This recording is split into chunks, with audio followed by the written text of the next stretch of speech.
أبدا على حبيبك خير الخلق كلهم.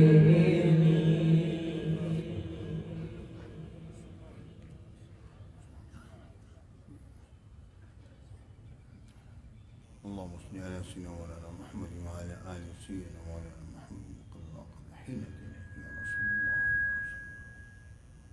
يا محمد يا سيدي شيخ يا محمد يا سيدي شيخ.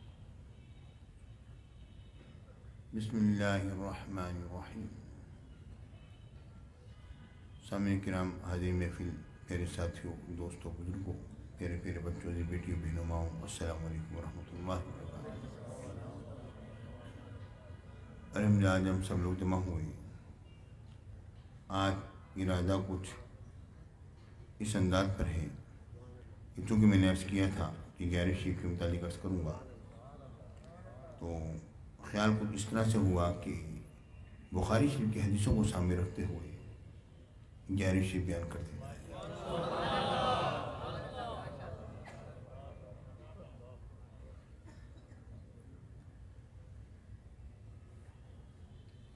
اور ایک دو علمی مسائل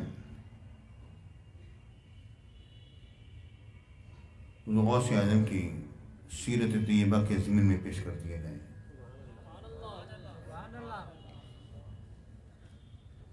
میرے ساتھیوں،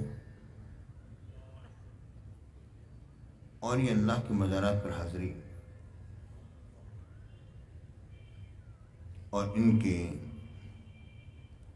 مراقد پر جانا، فاتحہ پڑھنا، حاضر ہونا، یہ تمام چیزیں قرآن و سنت سے ثابت ہیں. میرے آقا خود بھی قبروں پر تشریف لے گئے، خود ہاتھ اٹھا کے میرے آقا نے دعائیں فرمائیں. یہ ایک الگ ایک موضوع ہے، پھر انشاءاللہ کبھی تفصیل سے گفتگو ہوگا. ابھی تو چیز پیش کرنے لگا ہوں اس حدیث پاک سے ابتدا کروں گا جو میرے آقا حضور علیہ السلام نے فرمایا. جب میرے آقا کی وصال پاک ہونے لگا تو یہود و نصارہ کے کنیسہ، ان کے گرجا گھروں کا ذکر چھڑ گیا. تو میرے آقا سرکار مدینہ سرور سینہ صلی اللہ علیہ وسلم نے فرمایا، اللہ تعالیٰ کی لعنت ہو یہود و نصارہ پر کہ ان میں جب بھی کوئی صالح شخص اس کا انتقال ہوتا تھا تو یہ لوگ ان کی قبروں کے اوپر مسجد بنا لیا کرتے تھے.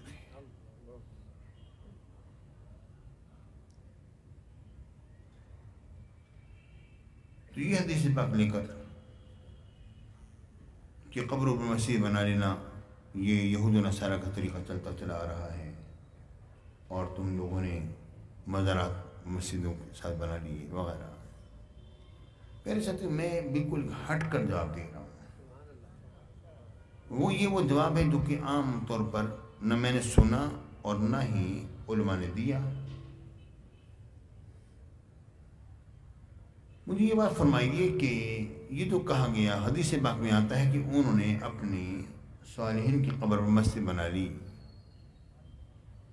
تو میں یہ پوچھنا چاہتا ہوں کہ اس زمانے میں کیا کبھی کوئی مسجد ہوتی بھی تھی؟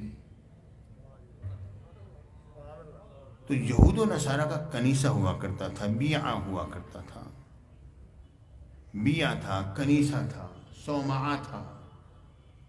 ان کا تو عبادت خانہ یہ ہوتا تھا نا. یہ تو میرے آقا نے جو فرمایا کہ وہ صالحین کی قبر پر مسجد بنا لیا کرتے تھے، اس کا مطلب کیا ہے؟ مسجد کا تو اس زمانے میں تصور ہی نہیں تھا کہ باقاعدہ کوئی مسجد بنی ہوئی ہو. یہود و نصارہ کی بات ہوتی ہے، یہود و نصارہ کی تو کسی مسجد کا کوئی تصور ہی نہیں ہے. تو میرے آقا کا فرمان عالی کا مقصد وہ نہیں جو لوگوں نے نکال لیا ہے کہ ہماری مساجد اور ہمارے مزارات کو لے کر اور ایک رنگ میں دے کر اور پیش کر دینا اس انداز میں، یہ مطلب نہیں ہے. مسجد کہتے ہیں سجدہ کرنے کی جگہ کو، اور ہمارے یہاں پر جسے ہم مسجد کہتے ہیں وہاں پر لوگ آتے ہیں رب کی بارگاہ اقدس میں، وہاں پر لوگ آتے ہیں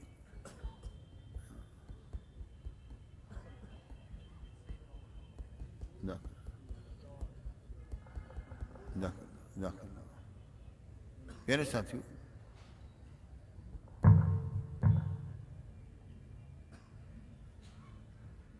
وہاں پر لوگ آتے ہیں، مسجد میں سجدہ کرتے ہیں رب کی بارگاہ اقدس میں. سجدہ کرنے کی جگہ کو کہتے ہیں مسجد. انہوں نے یہ تصور پیش کیا ہے دوسرے مخالفین نے کہ جی وہاں پر وہ عبادت ہو رہی ہے اور مسجد بنا لی ہے اور یہ وہ. نہیں، وہ قبروں کے اوپر بیٹھ کر عبادت کیا کرتے تھے اور سجدہ کیا کرتے تھے. قبروں کو انہوں نے مسجد بنا لیا تھا. اصل مسئلہ یہ تھا. تو یہ چیز جو ہے اسلام میں تو اس کا تصور بھی نہیں ہے، بلکہ یہ ہے رب العالمین نے فرمایا مشرکین کی شان نہیں کہ مسجد کو آباد کریں.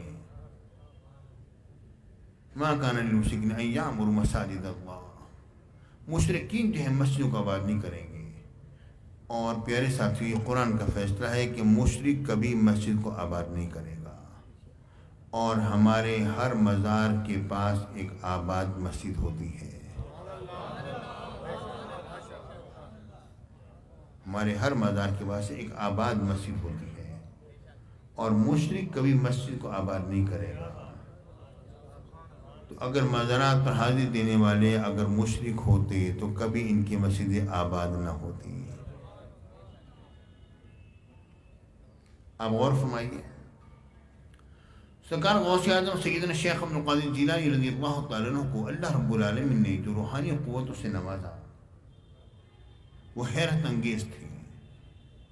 اصل میں رب العالمین کا جب کرم ہوتا ہے تو دو انداز پر ہوتا ہے. ایک تو شخص صوفی ہوتا ہے، اس پر کرم ہو گیا، اور ایک شخص عالم ہوتا ہے، اس پر کرم ہو گیا. صوفی کے کرم اور عالم کے کرم پر ان کا بڑا فرق ہے.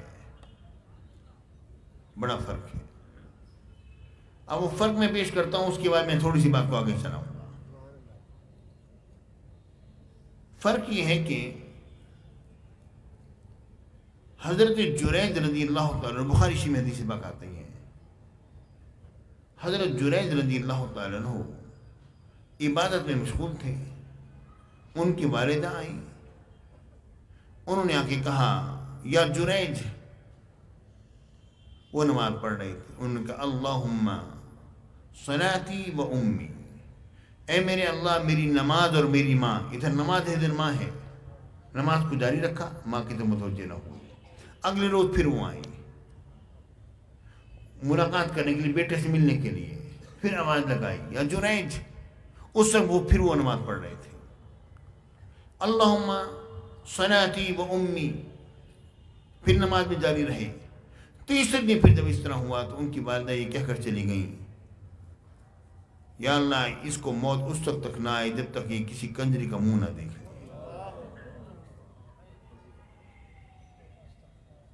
یہ بات کہہ کے چلی گئی. اب حضرت جریج جو تھے وہ صوفی تھے. لوگ کچھ ان کے پیچھے اچانک پڑ گئے. انہوں نے ایک عورت کو تیار کیا، کسی طرح ان کو خراب کرنا ہے. اس نے کہا کوئی بات ہی نہیں. وہ ان کے صومعہ میں وہیں پر ایک کونے میں آ کے رہنے لگ گئی. اس نے ان سے کہا جی میں بھی عبادت گزار خاتون ہوں، میں بیمار بھی ہوں، میں یہاں پر پڑی رہوں گی، آپ اپنی عبادت میں لگے رہے. اس نے لاکھ جتن کیے مگر آپ کو متوجہ نہ کر سکی. جب وہ عورت زچ ہو گئی تو پھر وہ ایک چرواہے کے پاس گئی، اور اس کے بعد پھر کچھ عرصے کے یہاں اس کی اولاد جب ہوئی تو لوگوں نے کہا یہ اولاد کہاں سے آئی. اس نے کہا مجھ سے پوچھتے ہو، کس سے پوچھو، جو عبادت کر رہا ہے. لوگوں نے آپ پر چڑھائی کر دی، آپ کے صومعہ کو توڑ دیا، عبادت خانے کو توڑ دیا. آپ نے فرمایا کیا ہوا؟ انہوں نے کہا ہم سے پوچھتے ہو کیا ہوا، یہ بچہ. فرمایا کہ اچھا میں دو رکعتیں ذرا پڑھ لوں. 2 رکعتیں پڑھی. اس کے بعد فرمایا لاؤ بچے کو لے کر آؤ. وہ بچہ آیا ماں کی گود میں، اور آپ نے بچے سے فرمایا یا بابوس من ابوک، اے بچہ بتا تیرا باپ کون ہے. وہ بچہ بولا رائی الغنم، چرواہا ہے.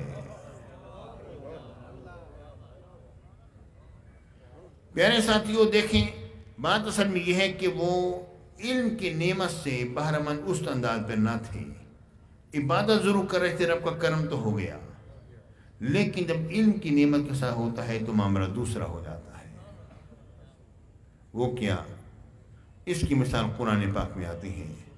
قال الذی عنده علم من الکتاب.